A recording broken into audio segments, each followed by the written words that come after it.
Galaxy News Hour Live। यसै पनि नेपालमा हुने प्राय ठूला घोटाला राष्ट्रिय सहमतिमा हुन्छन् भन्ने एउटा स्थापित भाष्य छ। विभिन्न राजनीतिक दलका नेता कार्यकर्ता, प्रशासक र बिचौलियाको बलियो माके साङ्लोले यी प्रकरणहरूमा काम गरेको छर्लङ्गै देखिन्छ।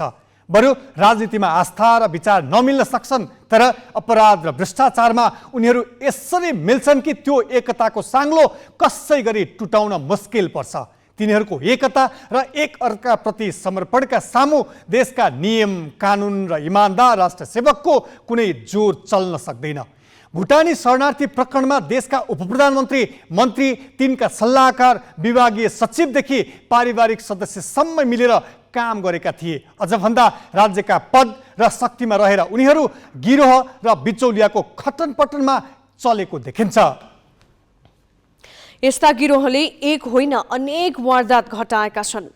नक्कली शरणार्थी काण्डकै शैलीमा राज्य संयन्त्रलाई नै नियन्त्रणमा लिएर आफ्नो स्वार्थमा चलाउने हैसियत भएका यस्ता बिचौलिया समूह र गिरोहले नै बालुवाटारको 143 रोपनी जग्गा निलेको छ। यसमा अपराधको शैली मात्र मिलेको छैन, आशंकित व्यक्तिहरू पनि प्रत्यक्ष जोडिएको पाइएको छ। नेपालीलाई नक्कली भुटानी शरणार्थी बनाएर रकम असुलेर अमेरिका पुर्याउने धन्दाका अभियुक्त नै अहिले बालुवाटारको जग्गा घोटाला प्रकरणमा CIB को हिरासतमा पुगेपछि यसको खुलासा भएको हो। यो त एउटा सानो झिल्को मात्र हो, यसका अरू आयामहरू बाहिरी नै बाँकी छ। तर जति विवरण आएको छ यसले गम्भीर चित्र देखाएको छ, जसको सन्देश हो सत्ता र शक्तिमा जो पुगे पनि तिनीहरूलाई नेपथ्यबाट चलाउनेहरू भने फरक छैनन्। जस्ता सुकै खुङ्खार अपराधी र भ्रष्टाचारीलाई पनि उन्मुक्ति दिन अदालतले निर्णय नगर्दै सरकारले मुद्दा फिर्ता लिने विधेयकदेखि नरसंहार मचाएको अपराधमा 3 तहका अदालतबाट दोषी ठहर भई जन्मकैद भोगिरहेकालाई आम माफी दिने निर्णय त्यसै आएका होइनन् भन्ने पनि यी प्रकरणले देखाउँछन्।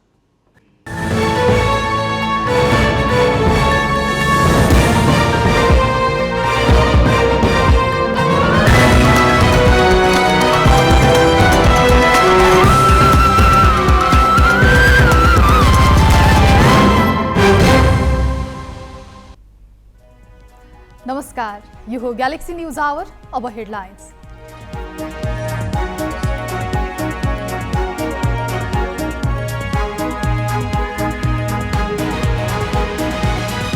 नक्कली भुटानी शरणार्थी प्रकरणका अभियुक्त केशव तुलाधार बालुवाटार जग्गा घोटालामा पनि तानिए।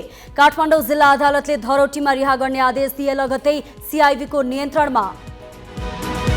हिंसात्मक गतिविधिमा संलग्नहरूको मुद्दा फिर्ता गर्ने गरी ल्याइएको विधेयक प्रतिनिधि सभामा पेश।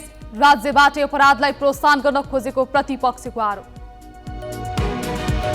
आफै अध्यक्ष रहेको न्याय परिषदको बैठक बस्न नसकेकाले न्यायाधीश नियुक्ति रोकिएको प्रधान न्यायाधीश कार्कीको गुनासो। भन्छन् न्याय मात्र प्रभावित भएन, संविधान समेत मिचियो। पेट्रोलियम पदार्थको मूल्य निर्धारणमा पूर्ण स्वचालित प्रणाली लागू। पेट्रोल, डिजेल र खाना पकाउने ग्यास सस्तियो।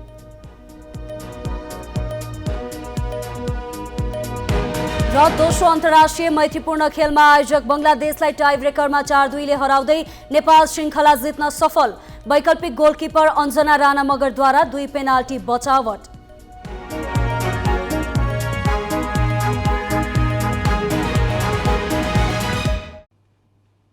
देशका दुई चर्चित संगठित अपराधको एक अर्कासँग प्रत्यक्ष जोडिएको पाइएको छ। नक्कली भुटानी शरणार्थी प्रकरणका एक अभियुक्त केशव तुलाधर बालुवाटारको ललिता निवास जग्गा घोटालामा पनि तानिएपछि देशका उच्च पदस्थहरू जोडिएका यी दुवै घटनाको साइनो घनिष्ठ रहेको देखिएको छ। भुटानी शरणार्थी प्रकरणका फरार अभियुक्त केशव तुलाधरलाई शुक्रबार काठमाडौँ उपत्यका अपराध अनुसन्धान कार्यालयको टोलीले काठमाडौँको नयाँ बजारबाट पक्राउ गरेको थियो। उनलाई प्रहरीले काठमाडौँ जिल्ला अदालतमा पेश गरेपछि आज 15 लाख रुपियाँ धरोटीमा छाड्ने आदेश भएको थियो। तर अदालतको आदेश लगत्तै 59 वर्षीय तुलाधर नेपाल प्रहरीको केन्द्रीय अनुसन्धान ब्युरो CIB को नियन्त्रणमा पुगेका छन्। सरकारी कागजात किर्ते गरी बालुवाटारको सरकारी जग्गा व्यक्तिका नाममा पुर्याउने क्रममा उनले बिचौलियाको भूमिका खेलेको प्रारम्भिक अनुसन्धानले देखाएको CIB का अधिकारीहरूले बताएका छन्। बालुवाटार जग्गा घोटाला र नक्कली भुटानी शरणार्थी प्रकरण एक अर्कासँग कसरी जोडिए, के यी मध्ये कुनै एक प्रकरणमा जोडिएका अन्य उच्च पदस्थहरू पनि अर्को प्रकरणमा तानिन सक्छन्? यसबारे थप जानकारी दिन ग्यालेक्सी अपराध तथा सुरक्षा संवाददाता शिखा श्रेष्ठ प्रत्यक्ष सम्पर्कमा छन्।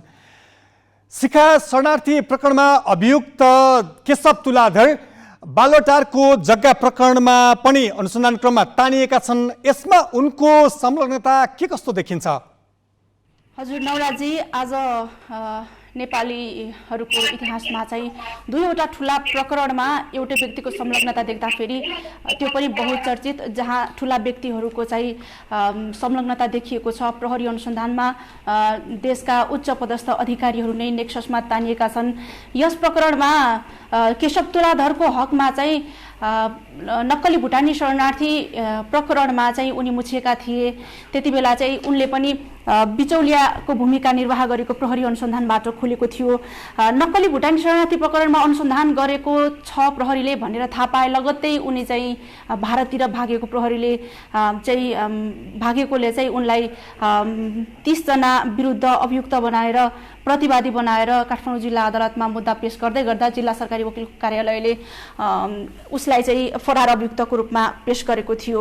उनी त्यति बेला भारत भएका थिए र केही दिन अगाडि मात्रै उनी नेपाल छिरेको प्रहरीले पत्तो पाए लगतै काठमाडौँ उपत्यका अपराध अनुसन्धान कार्यालयको टोलीले उनलाई सानो भर्याङबाट पक्राउ गरेको थियो र उनको आज थुन्चेक बहसमा काठमाडौँ जिल्ला अदालतमा आज उनको थुन्चेक बहस भइसके पछाडि आज चाहिँ उनलाई धरोटीमा छुट्ने आदेश दिएको थियो। 15 लाख धरोटी बजाएर उनी छुट्दै गर्दा काठमाडौँ अदालत परिसरबाटै उनलाई प्रहरीको केन्द्रीय अनुसन्धान ब्युरो CIB को टोलीले पक्राउ गरेको हो।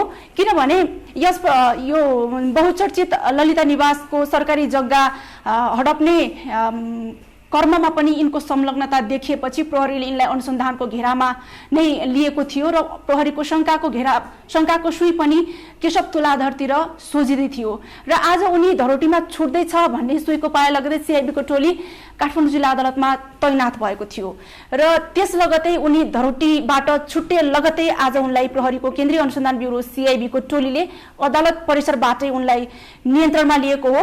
ललिता निवास जग्गा प्रकरणमा यिनले पनि बिचौलियाको भूमिका खेलेको र मिनबहादुर गुरुङ र अर्का ढुङ्गानाथ थरका एक व्यक्ति को नामबाट चाहिँ यिनको नाममा करिब 2 रोपनी जग्गा केशव तुलाधरको नाममा रहेको कागजात प्रहरीले प्रमाणको रूपमा सङ्कलन गरेको छ। त्यसैले पनि यिनको ललिता निवास प्रकरणमा संलग्नता पुष्टि भएसँगै प्रहरीले उनलाई आज धरोटीमा छुटे लगतै नियन्त्रणमा लिएको हो। नवराजी, शिखाजी, जसरी तुलाधर दुवै प्रकरणमा जोडिएपछि अन्य उच्च राजनीतिक नेता वा प्रशासकहरू पनि यसमा तानिन सक्ने सम्भावना के कति छ?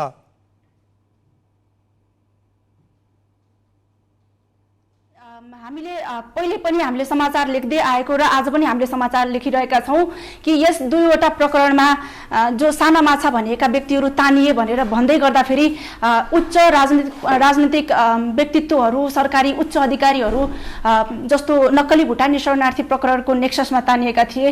विभिन्न नेपालीहरूलाई नक्कली भुटानी शरणार्थी बनाएर अमेरिका लैजाने प्रलोभनमा पारेर एक व्यक्तिबाट 10 देखि 50 लाख रुपैयाँसम्म असुलेको प्रकरणमा पूर्व गृहमन्त्री बालकृष्ण खाँड, त्यसै गरी पूर्व उप प्रधानमन्त्री टोपबहादुर रायमाझी, भुटानी शरणार्थीकै नेता टेकनाथ रिजाल लगायतका व्यक्तिहरू जो उच्च पदस्थ अधिकारीहरू यस नक्कली भुटानी शरणार्थी प्रकरणमा चाहिँ संलग्नता पुष्टि भएसँगै उनीहरू अहिले पूर्वपक्षका लागि थुनामा छन्। त्यससँगै केशव तुलाधर जो दुईवटै काण्डमा चाहिँ उनको संलग्नता पुष्टि हुन गएको छ। यसले एउटा सामान्य व्यक्ति यति ठुलो काण्डमा हात हाल्न त पक्कै सक्दैन।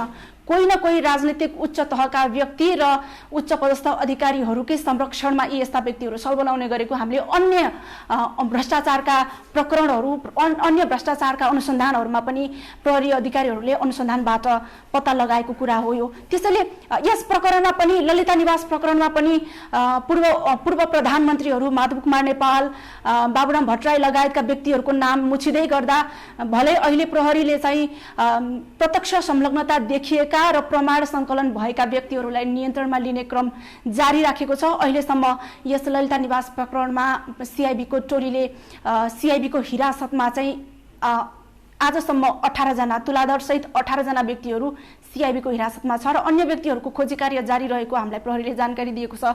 यस प्रकरणमा यिनको संलग्नता दुईरो पनि जग्गा यिनको नाममा देखिएको भनेर मलाई केही समय अगाडि मात्रै सिआइबीका एसएसपी दिनेश आचार्यसँग कुराकानी गर्दै गर्दा उनले यो कुराहरू खुलाएका थिए र यस प्रकरणमा चाहिँ उच्च पदस्थ राजनीतिक अधिकारी उच्च पदस्थ सरकारी अधिकारीहरू राजनीतिक नेतृत्वहरूको नाम पनि मुछिँदै आएको छ। तर यसबारे चाहिँ थप अनुसन्धान जारी नै रहेको र बाँकी नै पछि हेर्न नै बाँकी रहने कुराहरू हामीलाई उहाँले बताउनु भएको छ। नवराजी हस्, धन्यवाद शिखाजी। उनी थिइन् ग्यालेक्सी अपराध तथा सुरक्षा संवाददाता शिखा श्रेष्ठ। ललिता निवास जग्गा प्रकरण र नक्कली भुटानी शरणार्थी प्रकरणमा कुनै व्यक्ति जोडिएको विषयमा थप जानकारी गराउँदै सर्वोच्च अदालतले सञ्चार मन्त्रालयका सचिव कृष्ण बहादुर राउत सहित ललिता निवास प्रकरणमा पक्राउ परी बन्दी प्रत्यक्षीकरणको निवेदन दिएका आरोपितहरूलाई सोमबार इजलासमा पेश गर्न आदेश दिएको छ। सर्वोच्च अदालतका न्यायाधीश द्वय सुषमा लता माथेमा र तिल प्रसाद श्रेष्ठको इजलासले आइतबार संक्षिप्त सुनवाईपछि यो आदेश दिएको हो। समय अभावका कारण आज सुनवाई नसकिने भएपछि इजलासले भोलि नै पेशीमा चढाउन आदेश दिएको हो। ललिता निवासको सरकारी जग्गा व्यक्तिको नाममा नामसारी गराउने अनियमितता प्रकरणमा नेपाल प्रहरीको केन्द्रीय अनुसन्धान ब्युरोले 17 जनालाई पक्राउ गरेर किर्ते मुद्दामा अनुसन्धान गरिरहेको छ।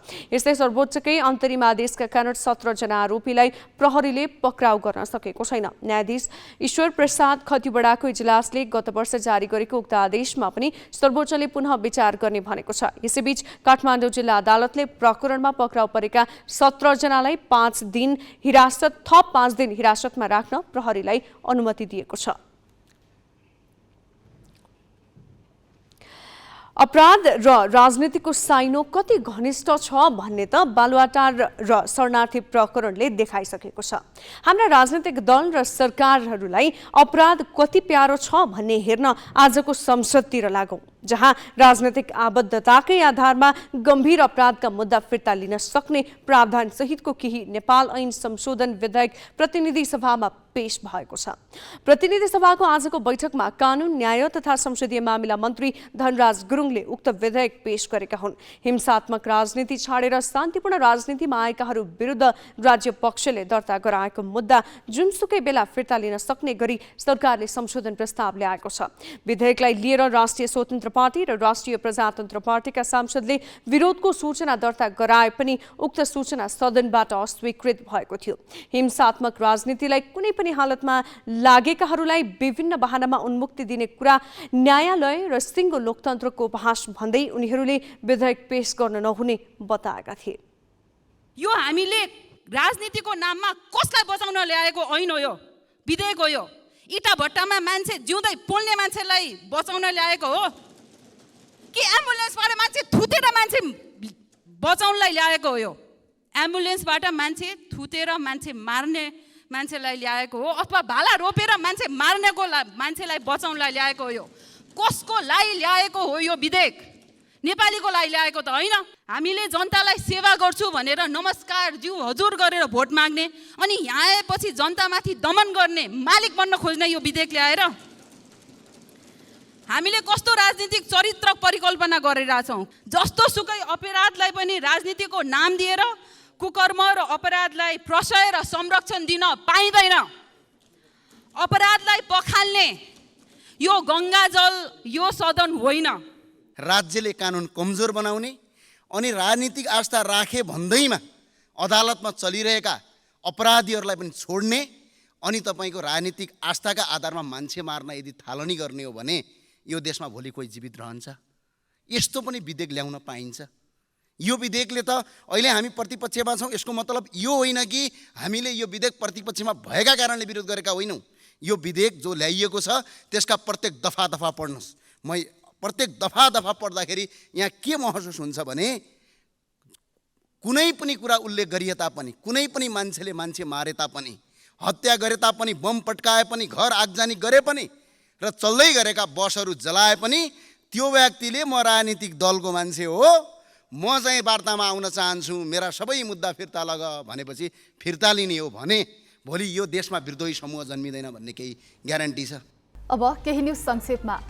मिटर ब्याज सम्बन्धी जाँचबुझ आयोगले 1.5 महिनाको अवधिमा 1882 निवेदन मेलमिलाबाट टुङ्ग्याएको छ। मिटर ब्याज सम्बन्धी जाँचबुझ आयोगका अध्यक्ष गौरी बहादुर कार्कीका अनुसार हालसम्म फर्सौट भएका उजुरीमा साहुले 1,71,28,00,000 रुपैयाँ सावा ब्याज असुल हुनुपर्छ भनेकामा 56,74,00,000 रुपैयाँको लेनदेनमा विवाद टुङ्गिएको छ। तमसुक भने वास्तविक लेनदेनभन्दा बढी अर्थात् 89,80,00,000 रुपैयाँको देखिएको थियो। कतिपय ऋणीले आपसी सहमतिमा मिलापत्र गर्न निवेदन फिर्ता लिएको पाइएको छ भने कतिपय विवादमा साहुले यसअघि नै असुलिसकेको रकममा चित्त बुझाएर थप रकम नलिने भनेर मुद्दा टुङ्ग्याएका छन्। मिलापत्रपछि करिब 41 बिघा 8 कट्ठा 11 धुर जग्गा पनि साहुबाट ऋणीले फिर्ता पाएका छन्। साहु र ऋणीबीच छलफल गराउँदा 56,74,00,000 रुपैयाँमा सहमति भएको आयोगका अध्यक्ष कार्कीले जानकारी दिए। सरकारले गत चैत 20 गते गठन गरेको आयोगले चैत 26बाट काम थालेको हो।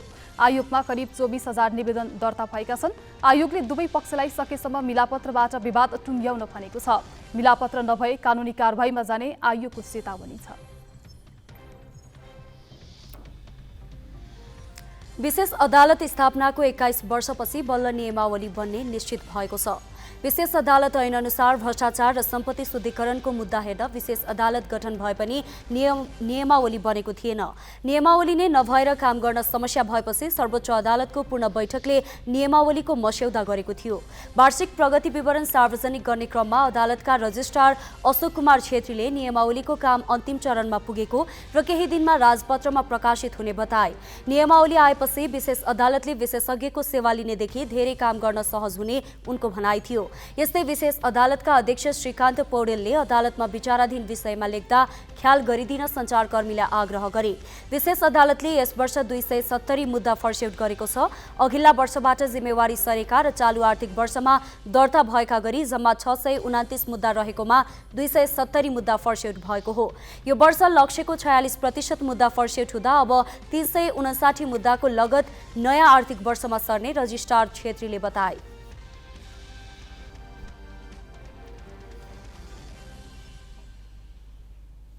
आगामी आर्थिक वर्ष 2080-81 को बजेट सम्बन्धी विधेयक राष्ट्रपतिबाट प्रमाणीकरण भएको छ। राष्ट्रपति रामचन्द्र पौडेलले आज विनियोजन विधेयक, आर्थिक विधेयक र राष्ट्र ऋण उठाउने विधेयक प्रमाणीकरण गरेको राष्ट्रपति कार्यालयबाट जारी विज्ञप्तिमा उल्लेख छ। अर्थमन्त्री प्रकाश शरण महतले गत 15 जेठमा आगामी आर्थिक वर्ष 2080-81 को बजेट ल्याएका थिए। उक्त विधेयक प्रतिनिधि सभा र राष्ट्रिय सभामा छलफल भई पारित भएपछि राष्ट्रपति समक्ष पठाइएको थियो। राष्ट्रपतिले विधेयक प्रमाणीकरण गरेपछि अब बजेट कार्यान्वयनका लागि बाटो खुलेको छ। आगामी आर्थिक वर्षको बजेट साउन 1 गतेदेखि कार्यान्वयनमा आउनेछ। बाँकी प्रसङ्ग सोनिका अर्यालबाट। वैदेशिक रोजगार व्यवसायले श्रम स्वीकृति लिएका श्रमिकलाई पनि विमानस्थलमा रोकेको भन्दै विरोध प्रदर्शन गरिरहेका बेला अध्यागमन विभागले भने आफ्नो कदमको बचाउ गर्दै श्रमका लागि विदेश जाँदा देखाउनुपर्ने कागजात सम्बन्धी थप नियम जारी गरेको छ। यसअघि रोकिएका श्रमिकले पेश गरेका कागजात शंकास्पद भएकाले छानबिन भइरहेको यो आफ्नो नियमित कामै रहेको पनि विभागले जनाएको छ। साथै अबदेखि विदेश जानुअघि अपनाउनुपर्ने प्रक्रियाका बारेमा पनि थप स्पष्ट पारेको छ।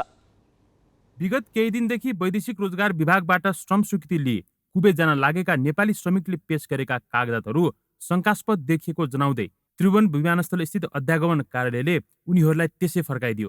श्रमिकले प्रस्थान अनुमति नपाएपछि वैदेशिक रोजगार व्यवसायले सार्वजनिक रूपले विरोध र प्रदर्शन गर्न थालेका थिए। परराष्ट्र र गृह मन्त्रालयमा पुगेर अध्यागमन अधिकारी विरुद्ध उजुरी गरेका उनीहरू आइतबार त काठमाडौँको कालिका स्थान स्थित अध्यागमन विभाग अगाडि नै प्रदर्शनमा उत्रिए। यस क्रममा व्यवसायीहरूले अध्यागमन प्रशासनमाथि अनियमितताको आरोप समेत लगाए।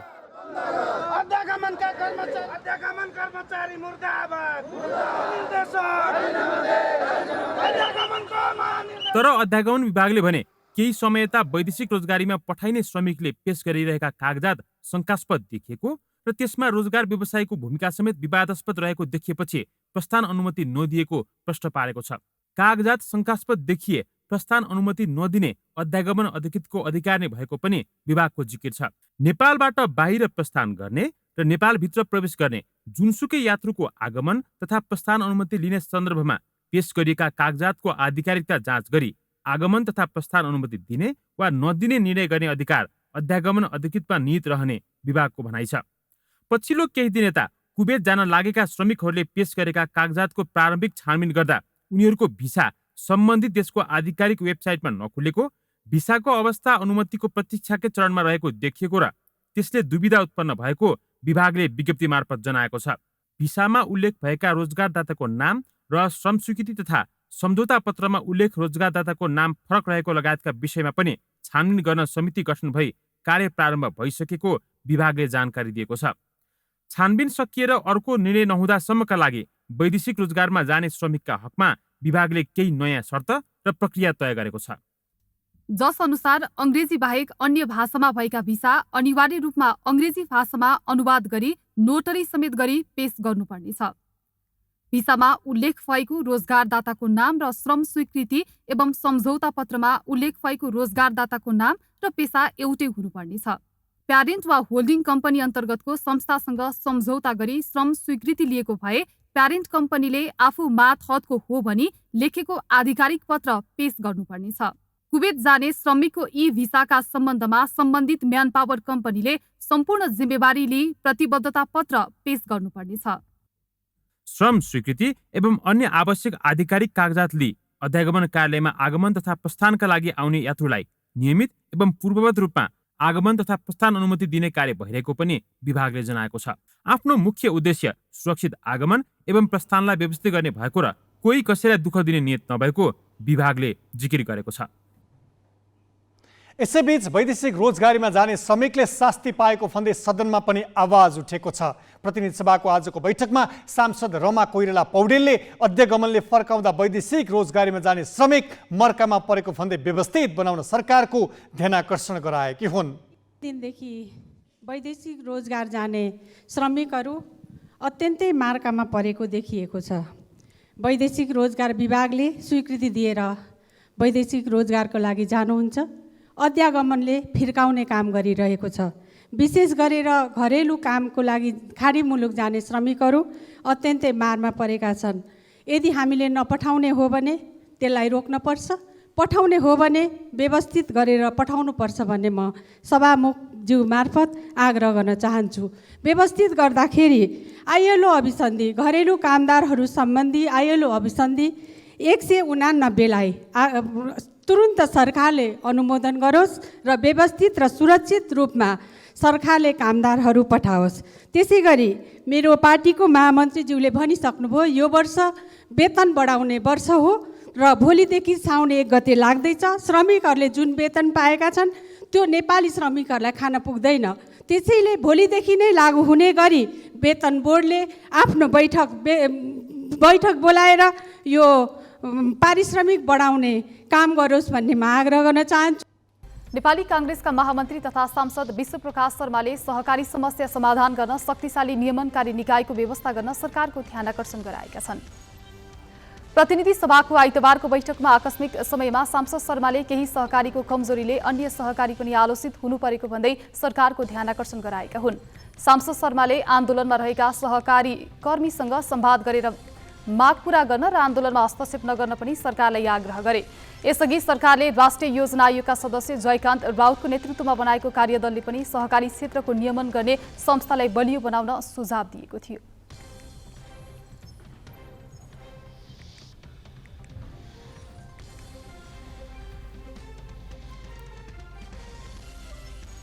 रुसी राष्ट्रपति भ्लादिमिर पुटिनले युक्रेनले क्लस्टर बम प्रयोग गरे त्यसको जवाफ दिने चेतावनी दिएका छन्। रुससँग क्लस्टर बमको पर्याप्त भण्डार रहेको भन्दै राष्ट्रपति पुटिनले आवश्यक परे युक्रेनमा आक्रमण गर्ने चेतावनी दिएका हुन्। युक्रेनले अमेरिकाबाट 100 भन्दा बढी देशमा प्रतिबन्ध गरिएको क्लस्टर बम प्राप्त गरेको छ। युक्रेनलाई क्लस्टर हतियार आपूर्ति गर्ने अमेरिकी निर्णयको ह्युमन राइट्स वाच लगायतका अन्तर्राष्ट्रिय संस्थाले विरोध गरेका छन्। अमेरिकी राष्ट्रपति जो बाइडेनले क्लस्टर हतियार आपूर्ति गर्ने निर्णय चुनौतीपूर्ण भएको बताएका थिए। तर युक्रेनी राष्ट्रपति भ्लादिमिर जेलेन्स्कीलाई भने युक्रेनलाई पर्याप्त मात्रामा गोला बारुद आवश्यक रहेको जोड दिँदै आएका छन्। किभले रुस विरुद्धको काउन्टर अफेन्समा मात्रै त्यसको प्रयोग गर्ने बाचा गरेको छ। बाँकी प्रसङ्ग नवराज पाण्डेबाट। सर्वोच्च र उच्च अदालतको न्यायाधीश नियुक्तिका लागि सिफारिस गर्ने जिम्मेवारी न्याय परिषदको हो। न्याय परिषदका अध्यक्ष प्रधान न्यायाधीश हुन्।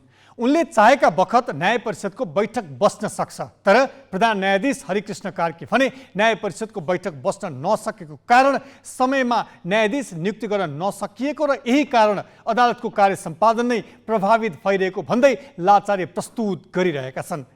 समयमा न्यायाधीश नियुक्ति नभएर संविधानको उल्लङ्घन भइरहेको पनि उनले स्वीकार गरेका छन्। सर्वोच्च अदालतमा अहिले 5 न्यायाधीशको दरबन्दी रिक्त छ। अबका केही दिनमा यो संख्या 6 पुग्दैछ। उच्च अदालतमा पनि झण्डै 60 जनाको पद खाली भइसकेको छ। यति ठूलो संख्यामा न्यायाधीशको पद खाली हुँदा पनि न्याय परिषदले नयाँ नियुक्तिको निर्णय गर्न सकेको छैन। न्यायाधीश नियुक्तिको एजेन्डा सहित गत असार 11 गते बसेको परिषदको बैठकमा प्रधान न्यायाधीश र कानून मन्त्रीबीच सहमति हुन नसक्दा न्यायाधीश नियुक्तिको काम अघि बढ्न सकेन। अर्को बैठकमा थप छलफल गर्ने भनेर उठेको बैठक अब कहिले बस्छ भन्नेमा परिषद अध्यक्ष नै अन्योलमा छन्। परिषदले न्यायाधीश नियुक्तिको निर्देशिका बनाएर काम अघि बढाए पनि परिषदको बैठक बस्न नसक्दा तल्ला तहका अदालतमा न्यायाधीश नियुक्त हुन नसकेको कार्कीको स्वीकारोक्ति छ।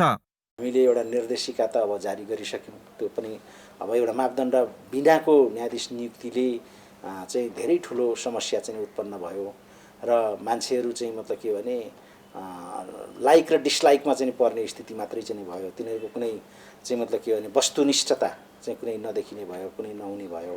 त्यसैले वस्तुनिष्ठताको आधारमा चाहिँ हामीले न्यायाधीश नियुक्तिको परम्परा चाहिँ सुरु गर्नुपर्छ भन्ने आधारमा र त्यो निर्देशिका जारी गरेर अब अहिले त्यो निर्देशिका लागू गर्ने क्रममा हामीले सर्टलिस्टिङ गरेर न्यायाधीशको सर्टलिस्टिङ गरेर राखेका छौँ। तर अब नियुक्ति गर्नलाई परिषदको बैठक चाहिँ नै हुन नसकेको कारणले चाहिँ मतलब के भने त्यो पनि नियुक्ति गर्न सकिरहेका छैनौँ। उच्च अदालतमा पद रिक्त भएको 3 महिनाभित्र न्यायाधीश नियुक्त गरिसक्नुपर्ने प्रावधान छ। तर झण्डै 60 जना न्यायाधीश खाली हुँदा पनि परिषदले नियुक्त गर्न सकेको छैन। उच्च अदालत दिपायल बाहेक 6 वटा प्रदेशका उच्च अदालत नेतृत्वविहीन छन्। परिषद अध्यक्ष कार्कीको भनाइ सुन्दा कानून मन्त्रीले साथ नदिएका कारण उच्च र सर्वोच्चमा न्यायाधीश नियुक्त रोकिएको बुझिन्छ। अबको केही दिनमा सर्वोच्चका न्यायाधीश टङ्कबहादुर मोक्तान पनि उमेर हदका कारण अवकाशमा जाँदैछन्। प्रधान न्यायाधीश कार्की स्वयं साउन 20बाट निवृत्त हुँदैछन्। यति धेरै न्यायाधीश खाली हुँदा र संविधानको भावना अनुसार काम नहुँदा पनि परिषद किन गम्भीर हुन सकिरहेको छैन, यो प्रश्नको उत्तर स्वयं कार्कीसँग पनि छैन। अब सर्वोच्च अदालतमा 5 जना न्यायाधीश त खाली भइ नै सक्नु भएको छ। 1 जना न्यायाधीश चाहिँ मतलब के भने अब आउने यही 2-3 गतेतिर 3 गतेदेखि नै चाहिँ मतलब के भने रिटायर हुँदै हुनुहुन्छ। अब मेरै कुरा गर्दा 20 गतेदेखि म आफै रिटायर हुँदैछु गर्दा अब सर्वोच्च अदालतमा 7 जना न्यायाधीश चाहिँ खाली हुने स्थितिमा पुगिसकेका छ। जबकि संविधानले नै भनेको चिज चाहिँ नि 1 महिनाभन्दा अगाडि नै खाली हुनुभन्दा 1 महिना अगाडि नै न्यायाधीशहरूको नियुक्तिको सिफारिस गर्नुपर्छ भन्ने व्यवस्था राखेको छ संविधानले। त्यसको पनि हामीले कार्यान्वयन गर्न सकिरहेको अवस्था छैन वास्तवमा। त्यसैले त्यसलाई हामीले कार्यान्वयन चाहिँ कडाइका साथ पालना गर्ने र त्यसलाई चाहिँ मतलब के भने खाली हुन साथै त्यो चाहिँ खाली हुने जुन अवधि हुन्छ त्यो अवधिभन्दा 1 महिना अगाडि नै न्यायाधीशको सर्वोच्च अदालतमा र उच्च अदालतमा चाहिँ 3 महिना रिक्त भएको 3 महिनाभित्र पूर्ति गरिसक्नुपर्ने भन्ने व्यवस्था छ। त्यो व्यवस्थालाई हामीले लागू गर्न सक्नुपर्छ, त्यो लागू गर्नै पर्छ। करिब छिटै नै एराउन्ड 60 को चाहिँ उसमा हाराहारीमा उच्च अदालतमा खाली हुन गइरहेको छ। अब 60 जना न्यायाधीश चाहिँ खाली हुँदाको अवस्थामा अदालत चाहिँ वास्तवमा चल्न बहुत जटिल एउटा स्थिति उत्पन्न भइरहेको छ। परिषद अध्यक्ष कार्कीले नै न्यायाधीशको बैठक बस्न नसकेको र त्यसको असर न्यायाधीश नियुक्तिमा परेको स्वीकारेका छन्।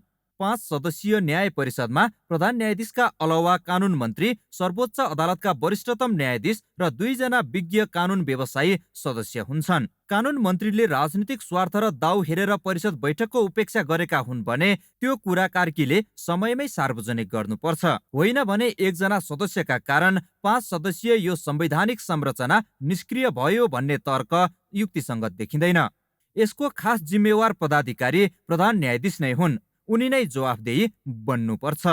क्यामेरामा सञ्जय घिमिरेका साथ बासु खड्का, ग्यालेक्सी फोके, काठमाडौँ।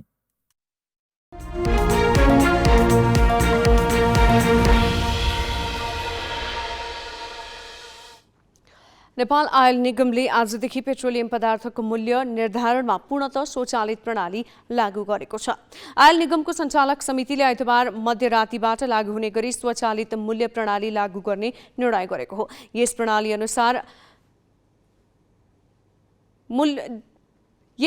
अनुसार मूल्यमा डिजेलमा 2% र पेट्रोलमा 2.5% नाफा राखेर मूल्य तोक्नेछ। खाना पकाउने ग्यासको मूल्यमा भने निगमले नाफा नराख्ने भनेको छ। यो निर्णयसँगै आज रातिबाट पेट्रोल, डिजेल, मट्टीतेल र खाना पकाउने एलपी ग्यासको मूल्य घटेको छ।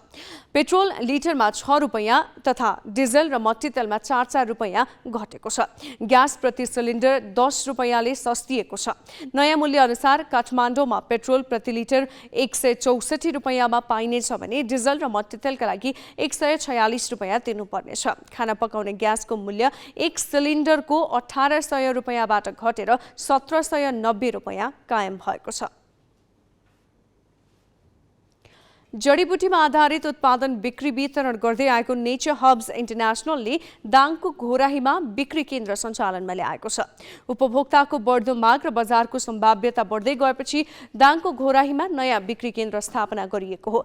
नयाँ बिक्री केन्द्रबाट उपभोक्ताले नेचर हब्सका उत्पादन सिधै वा एजेन्ट मार्फत खरिद गर्न सक्नेछन्। नेपालका विभिन्न भागमा पाइने जडीबुटीबाट उत्पादित नेचर हब्सका सामग्री स्वदेश र विदेशमा समेत प्रख्यात छन्।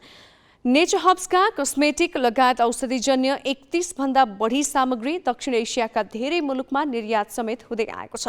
स्वदेशी जडीबुटीबाट उत्पादित सामग्रीले समान प्रकृतिको विदेशी उत्पादनको प्रयोगमा कमी ल्याउनुका साथै स्वदेशी ब्रान्डलाई स्थापित गर्न मद्दत पुग्ने विश्वास लिएको छ।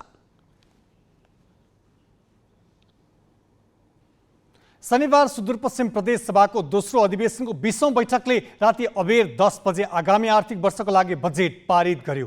32 वटा प्रदेश निर्वाचन क्षेत्र रहेको सुदूरपश्चिममा प्रति निर्वाचन क्षेत्रमा 5 करोडका दरले बजेट दिने सहमतिपछि यसअघि विरोध गर्दै आएका सत्ता पक्ष नै बजेट पारित गर्न सहमत भए।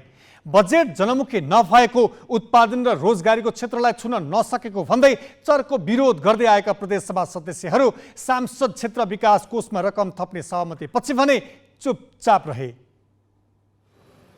सुदूरपश्चिम प्रदेश सरकारले असार 1 गते प्रदेश सभामा बजेट प्रस्तुत गरे यता प्रतिपक्षी दल मात्रै होइन सत्ता पक्षकै अधिकांश प्रदेश सभा सदस्य बजेटको विरोधमा थिए। विरोधकै कारण बजेट माथिको छलफल अघि बढ्न सकेको थिएन। विरोधमा उत्रिएका प्रदेश सभा सदस्यहरूले बजेट संशोधन गर्नुपर्ने माग गर्दै यथास्थितिमा पारित हुन नसक्ने चेतावनी दिँदै आएका थिए। महिना दिनदेखि विरोधको यो सिलसिला चलिरहेको बेला शनिबार राति बजेट पारित गरियो। 7 बजेसम्म पनि हामी कुर्दा त्यो बस्दाखेरि चाहिँ 2 घण्टा 2.5 घण्टा बस्दाखेरि बैठक नभएपछि हामीले त्यो बजेटलाई हामीले त्यागेर चाहिँ मतलब गयौँ र तत्पश्चात जुन कार्ययोजना चाहिँ त्यहाँ कार्यसूची तयार थियो त्यो कार्यसूचीभन्दा पृथक ढङ्गले राति चाहिँ घरबाट चाहिँ मान्छे उठाएर ल्याएर बिस्तारामा सुतेका मान्छेहरूलाई ल्याएर अनि चाहिँ त्यसलाई पारित गराउने र यो एउटा अनैतिक ढङ्गबाट चाहिँ खास गरेर पद र प्रतिष्ठाको के मुलायजा गरेर चाहिँ मान्छेहरू चाहिँ उठाएर ल्याइएको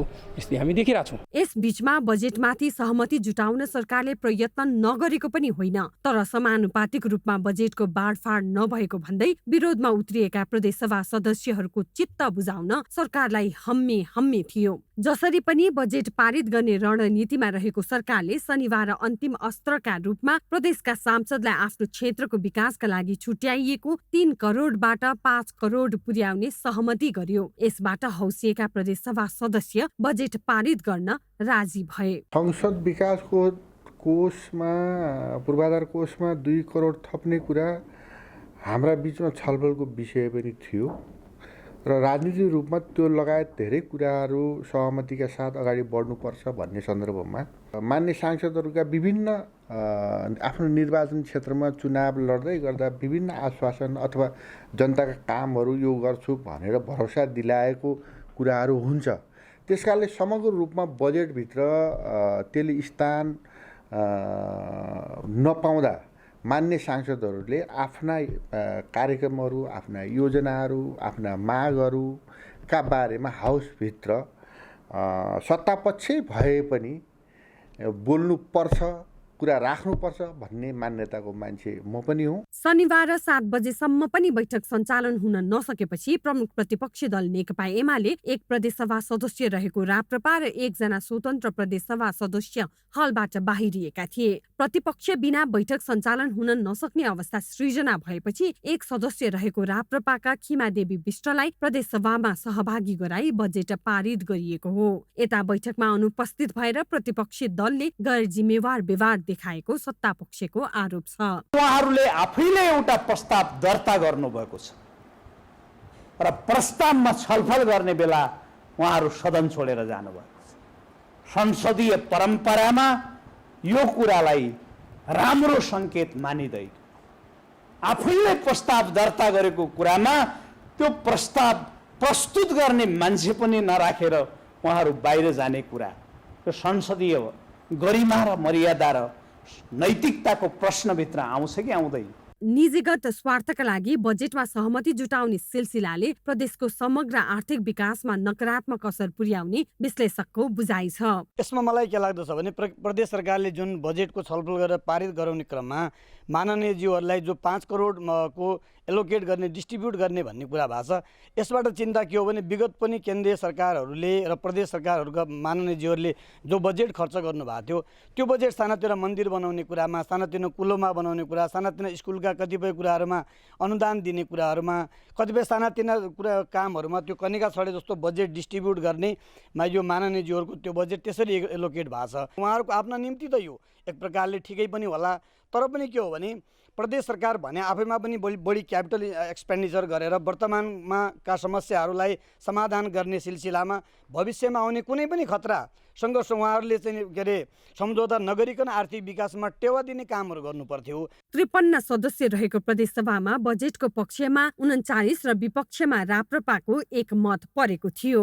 पक्षमा काङ्ग्रेसका 18, माओवादीका 10, नागरिक उन्मुक्तिका 7 र एकीकृत समाजवादीका 4 जनाले मत दिए। ग्यालेक्सी फोकेका लागि क्यामेरामा पुष्कर नेपालीका साथ कैलालीबाट हिक्मत रावलको रिपोर्ट।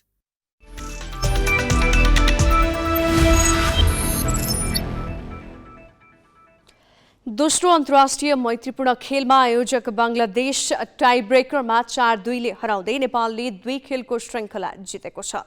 ढाकाको कमलपुर स्थित वीर राष्ट्र शहीद सिपाही मोहम्मद मुस्तफा कमल रङ्गशालामा आज भएको दोस्रो खेलमा वैकल्पिक गोलकिपर अञ्जना राणा मगरले उत्कृष्ट प्रदर्शन गरिन्। निर्धारित 90 मिनेटमा दुवै टोलीबाट गोल हुन नसकेपछि खेल टाइब्रेकरमा गयो। टाइब्रेकरमा अञ्जनाले उत्कृष्ट प्रदर्शन गरिन्। खेलको 90औं मिनेटमा कप्तान एन्जिला तुम्बापो सुब्बाको स्थानमा प्रशिक्षक अनन्त थापाले अञ्जना राणा मगरलाई सब्स्टिच्युट गरेका थिए, जुन सब्स्टिच्युट फलदायी बन्यो। टाइब्रेकरमा नेपालकी सावित्रा भण्डारी, हिरा भुजेल, दीपा शाही, अनिता केसीले गोल गरे। अञ्जना राणा मगरको प्रहार बाडमा लाग्दै बाहिरियो। बङ्गलादेशकी शामसुना र मोनिका चकमाको प्रहारले सही दिशा लिए पनि मारिया मन्डा र सेली अजिमको प्रहारलाई गोलकिपर अञ्जना राणा मगरले बचाइन्। जितमा नेपालले साफ च्याम्पियनसिपको फाइनलमा भोगेको 3-1 को हारको बदला लिएको छ।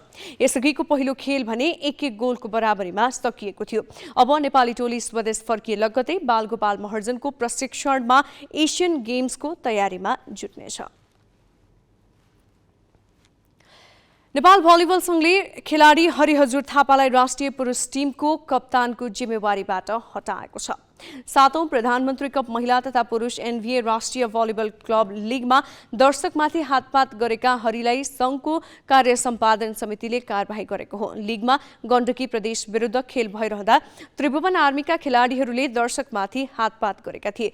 हरिले खेलाडी परिवर्तन गर्ने कार्डले समर्थकलाई हिर्काएका थिए। यही कारण भलिबल संघले उनलाई कप्तानको जिम्मेवारीबाट हटाउने निर्णय गरेको हो। सोही घटनामा दर्शक दीर्घामा गएर दर्शक कुटेका राष्ट्रिय टिमका धनबहादुर भट्टलाई 6 महिना राष्ट्रिय तथा अन्तर्राष्ट्रिय खेल खेल्न प्रतिबन्ध लगाइएको छ। यसैगरी राजेन्द्र विष्ट र धनपति कुँवरलाई 3 महिनाको प्रतिबन्ध लगाइएको छ। विवादित खेलको रेफ्री चित्र गुरुङ र अनिल राणालाई क्लब च्याम्पियनसिप र क्लब लिगमा निर्णायकको भूमिका निर्वाह गर्न नदिने गरी कारबाही गरिएको छ। संघका महासचिव एवं प्रतियोगिता संयोजक रोशन श्रेष्ठ संयोजक रहेको छानबिन समितिले बुझाएको प्रतिवेदनका आधारमा संघले खेलाडी र अफिसियलमाथि अनुशासनको कारबाही गरेको हो। मिक्स्ड मार्शल आर्ट्स MMA द्वारा आयोजित ओमेगा च्याम्पियनसिप अन्तर्गत प्रोफेसनल फाइटको लाइट वेटको उपाधि नेपालका कोशिश श्रेष्ठले जितेका छन्। शनिबार भएको MMA फाइट नाइटमा नेपालका कोशिशले भारतका विक्की ग्वाडेला हराउँदै स्वर्ण जिते। वेन्टम वेटमा भारतका हंसराज समाताले भारतकै प्रखार सुभाषुङलाई हराए। प्रोतर्फ सहभागीले 15,000 र विजेताले 30,000 प्राप्त गरे। एमेच्योरतर्फ महिलामा संहिता धामीले रजिना बिष्टलाई दोस्रो चरणमा नकआउट गरिन्। अन्य एमेच्योर खेलहरूमा फेदरवेटमा समर अर्याल, वेन्टमवेटमा एलन थकाली, लाइटवेटमा आशुतोष मुल्मी र फिदरवेटमा अर्थरब देशमुखले स्वर्ण जिते। विजेताले 14,000 प्राप्त गरे। समग्र नेपाली खेलकुदमा विभागीय टिमको वर्चस्व छ। यही वर्चस्व भलिबलमा हुनु पनि स्वाभाविक हो। 3 विभाग त्रिभुवन आर्मी, नेपाल प्रहरी र सशस्त्र प्रहरीले नेपाली भलिबलमा राज गर्दै आएका छन्। प्रत्येक प्रतियोगितामा यिनै 3 मध्येका टिम सेमिफाइनलमा पुग्ने गर्दछन् भने यही प्रक्रिया लामो समयदेखि नेपाली भलिबलमा नियमित जस्तै बनिआएको छ। तर अहिले यी विभागलाई हराउने क्लबको उदय भएको छ। त्यो क्लब हो हेल्प नेपाल। उसले विभागीय टिमलाई हराउँदै उपाधि मात्र जितेको छैन, विदेशी उत्कृष्ट खेलाडीलाई टिममा समावेश गर्दा नेपाली क्लब भलिबलको स्तर उकास्न समेत मद्दत पुगेको छ।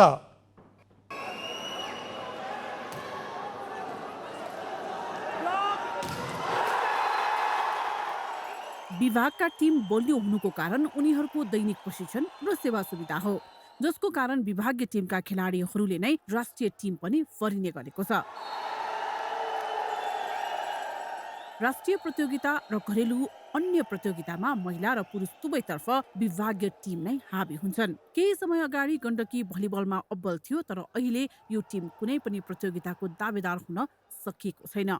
यो अवस्थामा विभागीय टिमको वर्चस्व तोड्ने टिम बनेको छ हेल्प नेपाल, जसले घरेलु प्रतियोगितामा वर्षमा 2 देखि 3 मात्र क्लब स्तरीय खेल खेल्ने गरेको छ। तर खेलेको प्रतियोगितामा उसको प्रदर्शन अब्बल देखिएको छ। यसको कारण हेल्प नेपालले गरेको लगानी हो।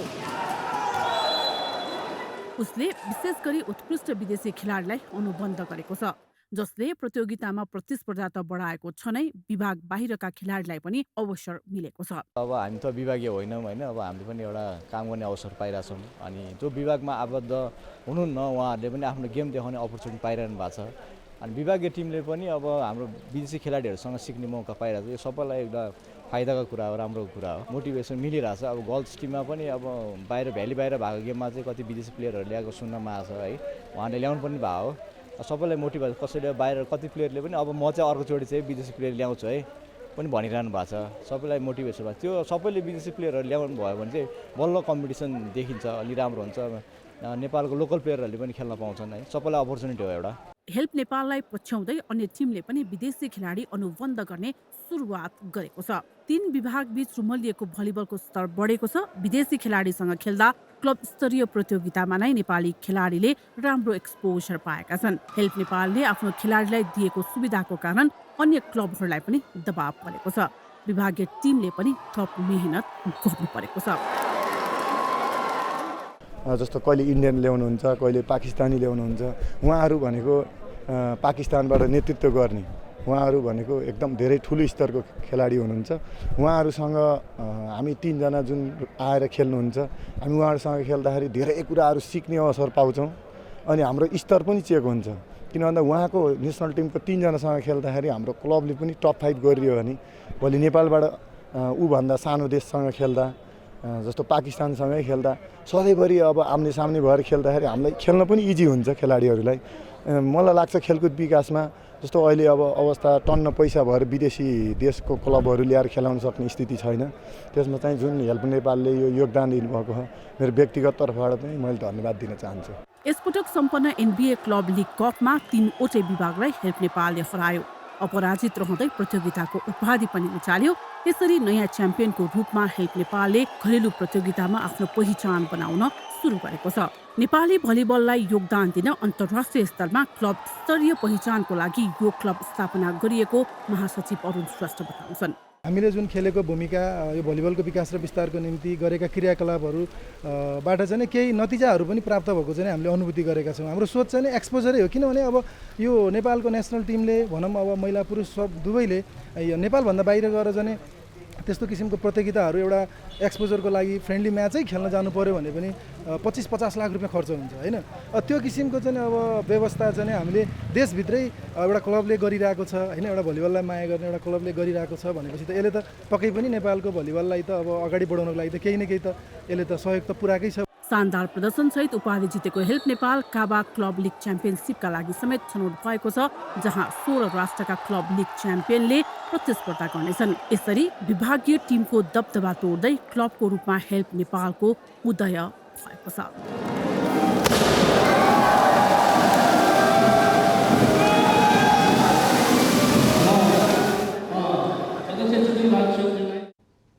हामी ग्यालेक्सी न्यूज आवरको अन्त्यमा छौं।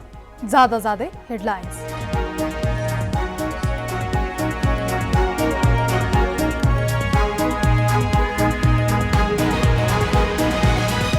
नक्कली भुटानी शरणार्थी प्रकरणका अभियुक्त केशव तुलाधर बालुवाटार जग्गा घोटालामा पनि तानिए।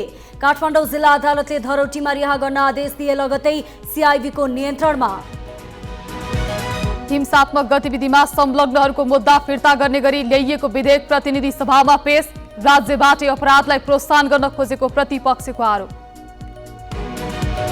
आफै अध्यक्ष रहेको न्याय परिषदको बैठक बस्न नसकेकाले न्यायाधीश नियुक्ति रोकिएको प्रधान न्यायाधीश कार्कीको गुनासो। भन्छन् न्याय मात्र प्रभावित भएन, संविधान समेत मिचियो। पेट्रोलियम पदार्थको मूल्य निर्धारणमा पूर्ण स्वचालित प्रणाली लागू। पेट्रोल, डिजेल र खाना पकाउने ग्यास सस्तियो। र दोस्रो अन्तर्राष्ट्रिय मैत्रीपूर्ण खेलमा आयोजक बङ्गलादेशलाई टाई ब्रेकरमा 4-2 हराउँदै नेपाल श्रृङ्खला जित्न सफल। वैकल्पिक गोलकिपर अन्जना राणा मगरद्वारा 2 पेनाल्टी बचाउ।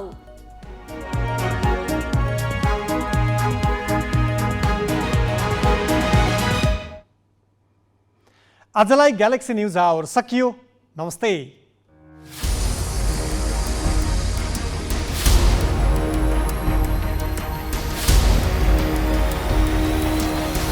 This is Galaxy News Hour